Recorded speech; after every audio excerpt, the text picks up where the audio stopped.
plana. Sa napong impormasyon ng Bombo Radio Kawayan sa Kawayan City Police Station, bukod sa kasong homicide ay sinampahan din ang mga suspect ng attempted homicide dahil sa pananakit sa kapatid at anak ng nasawi.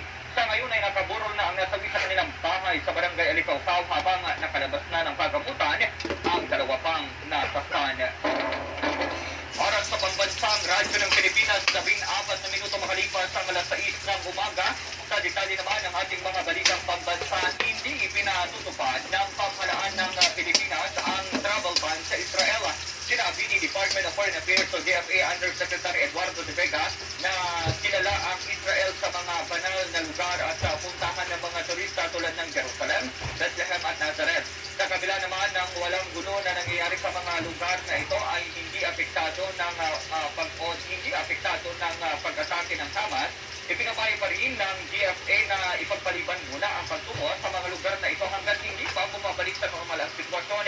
Sinabi pa ni De Vega, wala namang sigurong mga Pilipinong turista ang gustong maabala kaya makabubutian niyang gawin sa ibang petsa ang pagbabakasyon sa sinaguriang holy places sa Israel dahil sa naniniwala ang DFA na hindi magtatagal ang gera.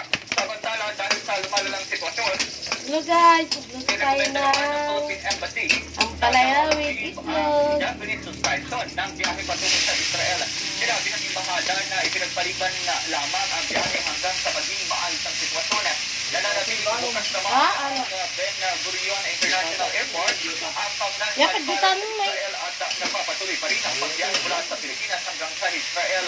Nagpayo rin ang embahada sa mga Filipino na may nakasang biyahe sa Israel na makabubuting tawagan mula ang kanilang travel agency para kumpirmahin na hindi nasuspindi ang kanilang mga biyahe. Samantala, tinatayang 38 Pilipino naman ang humihiling na mapauwi sa Pilipinas sa gitna ng pag-atake ng mga teroristang grupong Hamas sa Israel. Ito ang sinabi ng Department of Foreign Affairs o DFA Undersecretary Eduardo de Vega matapos na kumpirmahin na may 9 na pamilya o 30 tao mula sa Gaza ay ang mga gumagawa ng dilatang sardinas, canned meat at beef products, processed milk at sabon, detergent soap at condiments. Ipinundo ni Lokin na malaking dahilan sa pagbawi nila ng petisyon sa taas presyo ay ang inilabas na Executive Number 41 ng Malacanang. Siya nakita rin sa pag-aaral na mas matatang presyo ng langis noong isang taon kumpara sa mga naitatala sa taong ito.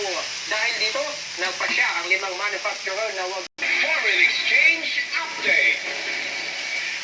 Sa palitan ng piso kontra sa salapi ng iba't ibang bansang, bawat US dollar ay nasa 56 pesos and 82 centavos.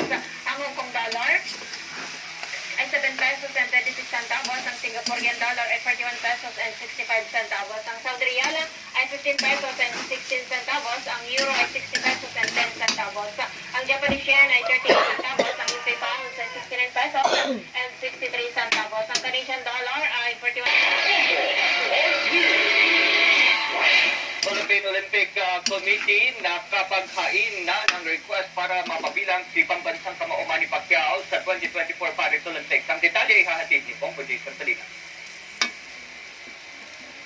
Nagsagawa na ng formal na kahilingan ang Philippine Olympic Committee o POC na payagan na ang Filipino boxing star na si Manny Pacquiao na lumaban bilang amateur sa 2024 Paris Olympic Games.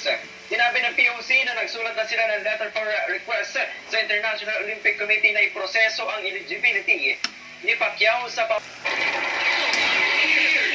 Here now is the Bombo weather forecast. low pressure area na nasa silangan ng Eastern Visayas patuloy na binabantayan ng Weather Bureau. Alamin natin ang detalye mula kay Bongo at Margalinga ng Balat sa Bongo Weather Center. Maraming salamat at magandang umaga para sa ating ulat panahon. Mga kabombo, lalo pang lumalak lugar gaya ng Caraga at Davao Region. Sa Visayas